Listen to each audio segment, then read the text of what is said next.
Merci, Monsieur Ndoye. Bonjour, Monsieur le Docteur, Monsieur Savage, Monsieur Christophe Assadem. Moi, c'est Khadim Tala. Je suis le président de l'association Handicap.sn. Dans le cadre professionnel, je suis responsable informatique au niveau du ministère de la Culture et de la Communication du Sénégal. Je suis membre du conseil d'orientation de l'ADR, la délégation générale à l'entrepreneuriat rapide des femmes et des jeunes. Je suis président de la commission emploi et projet d'insertion au niveau du conseil national de la jeunesse. Je suis accompagné par Khadija Adem, qui est la vice-présidente de l'association Handicap.sn. Elle est en même temps commerciale auto à Nissan Japan Motor. Khadija Adem.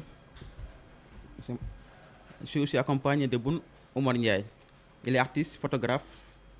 Monsieur Ndiaye, il est là. Je suis accompagné aussi par un autre photographe, Monsieur Nouroukan. Donc c'est une délégation, une petite délégation pour la signature de cette convention de partenariat entre Humanité et Inclusion et Handicap.sn que nous avons depuis le projet en phase, depuis 2014. On accompagne, on est en partenariat avec l'ONG Humanité et Inclusion, le nouveau nord de Handicap International. Et aujourd'hui, c'est un honneur et un plaisir pour nous de venir renouveler ce partenariat qui date depuis 2014. Donc, monsieur le directeur, voici la délégation de Handicap.sn.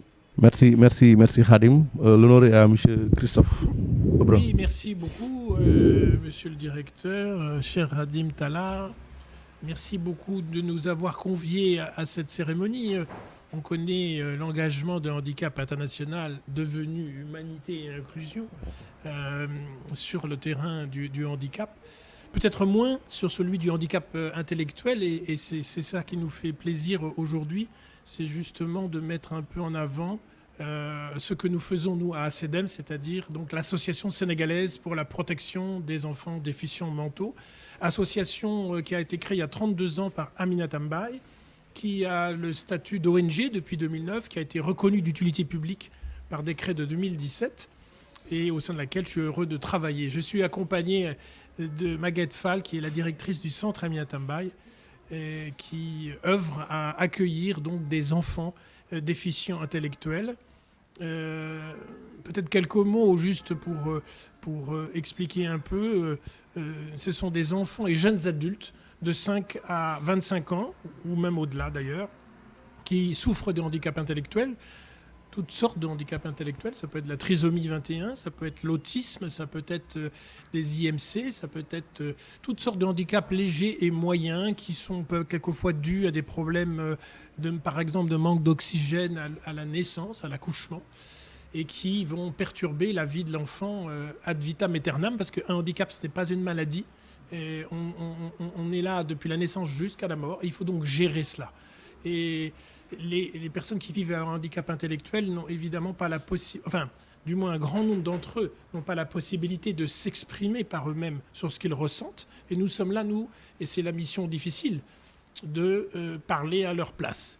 Et d'essayer de trouver les moyens pour les inclure dans la société, pour les considérer comme des citoyens à part entière. C'est un peu le combat d'ACEDEM.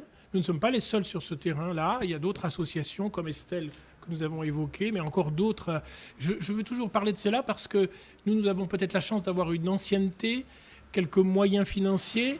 Il faut donc parler aussi de ces associations sœurs qui travaillent difficilement à Tiaroy, à Pikine, à Liberté 6, dans différents endroits, et qui essayent d'aider les familles, parce qu'en réalité, c'est ça le but, c'est d'aider les familles à accepter le handicap et à faire en sorte que leurs enfants soient les plus heureux possibles en les intégrant dans la société le plus parfaitement. Et la meilleure façon d'intégrer des enfants ou des jeunes adultes, c'est d'essayer de leur trouver un métier. Et c'est ce que nous essayons de faire à travers des ateliers professionnels. Voilà, je ne veux pas être plus bavard, mais il est nécessaire de dire quelques mots sur ce que nous faisons. Merci. En tout cas, à Handicap, nous avions déjà signé une convention avec Handicap International il y a plusieurs années sur justement le fait sur ce projet en phase, de placer les personnes en situation de handicap dans l'emploi. Et là, on est très heureux de renouveler ce partenariat. Et merci à vous d'avoir pensé à nous, parce que c'est très important pour aider ces gens. Merci. Merci, monsieur Blanc. Voilà, la parole est à vous, monsieur le directeur. Merci beaucoup et merci à ces deux partenaires. Merci Khadim Tallah d'être venu. Merci à Christophe d'être venu. Et vos mots sont des encouragements pour nous et viennent consolider en fait notre vision stratégique de partenariat pour les 5 prochaines années. On a un dicton, plutôt un motto en management, seul on va très vite, à plusieurs on va plus loin. Et c'est bien dans cet esprit que nous avons développé notre stratégie pour renforcer nos liens, renforcer notre coopération, accroître aussi nos activités avec nos partenaires. Parce que c'est pour nous absolument nécessaire à un moment donné de passer le flambeau.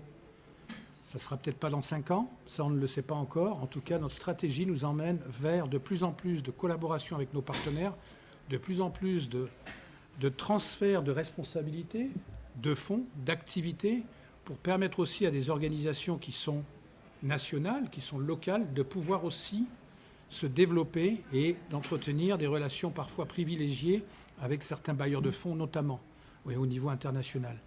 Et là, on parle de la localisation de l'aide qui est de plus en plus dans les agendas des différents bailleurs de fonds, des différents gouvernements, mais aussi l'agenda aussi des Nations Unies, afin de permettre aux organisations locales notamment de pouvoir se développer. Donc c'est un partenariat, mais qui va aussi au-delà de cette convention que nous allons signer, c'est-à-dire que nous allons voir aussi comment nous pouvons ensemble nous projeter dans les 5 années à venir et comment notre organisation va transiter vers peut-être une nouvelle modalité d'appui, une nouvelle modalité d'intervention, plus en appui technique, et on appelle ça l'assistance technique inclusion.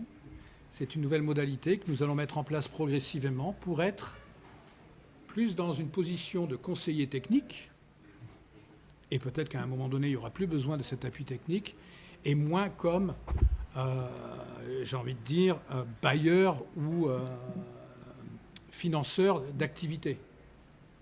Le schéma idéal, à terme, serait d'avoir des organisations nationales qui collectent elles-mêmes, mobilisent elles-mêmes les ressources de nos bailleurs actuels et dans lesquels ces partenariats nous deviendront, je l'espère, appui technique à des projets, plutôt que l'inverse. Donc c'est avec un grand plaisir que je signe ces conventions, puisque ça met vraiment notre organisation sur les rails. C'est la continuité de ce que nous faisons. Et ce que je demande maintenant aux chefs de projet, pas uniquement dans le cadre du secteur emploi et handicap, mais sur les autres secteurs d'activité sur lesquels on intervient, c'est de mettre de plus en plus en avant les partenaires qui puissent participer à des réflexions stratégiques, qui puissent identifier, évaluer avec nous, si c'est nécessaire, leurs besoins en renforcement de capacité pour pouvoir aussi, à un moment donné, passer le relais, le flambeau. C'est ça le but. Donc ça va bien au-delà de cette convention, bien au-delà de l'appui technique qu'on pourrait faire sur des procédures généralement qui sont comptables, administratives et financières, mais surtout, je l'espère à l'avenir, techniques, opérationnelles et de plaidoyer, bien que parfois on a beaucoup à apprendre des organisations nationales, mais aussi de mobilisation de ressources. Je pense que c'est le nerf de la guerre, l'argent, c'est nécessaire. N'ayons pas peur d'en parler et essayons de voir dans les années à venir comment on pourra mettre en avant les partenaires nationaux plutôt qu'une organisation, certes célèbre, reconnue mondialement, mais qui à un moment donné doit disparaître. Ça, c'est absolument nécessaire qu'on ait à un moment donné cette réflexion aussi avec les partenaires, de réfléchir à une stratégie de sortie dans les années à venir. Voilà ce que je voulais partager avec vous. C'est un plaisir aussi de vous avoir dans nos bureaux. Nous avions prévu d'être dans une autre salle de réunion, mais nous venons de démontrer notre agilité en improvisant cette petite salle de réunion ici. Et merci de votre indulgence sur ce point-là. En tout cas, content d'être là. Le plus important, c'est d'être ensemble. C'est un mot que j'utilise de plus en plus avec les équipes et qui me le rappelle à chaque fois. On est ensemble. Merci. Merci encore Emmanuel, merci à tout le monde. Je rappellerai juste que c'est juste une cérémonie sobre, très sobre, qui permettrait de signer et vraiment de démarrer ou bien de continuer ce que nous avions commencé ensemble. Je remercie personnellement M. Aubran et M. Khadim Talla de leur présence, et je pense que c'est déjà fait, et d'avoir cru en nous, parce qu'ils pouvaient ne pas accepter peut-être ce que nous leur proposons, mais ils sont ensemble avec nous et encore pour des années. Merci encore. Donc,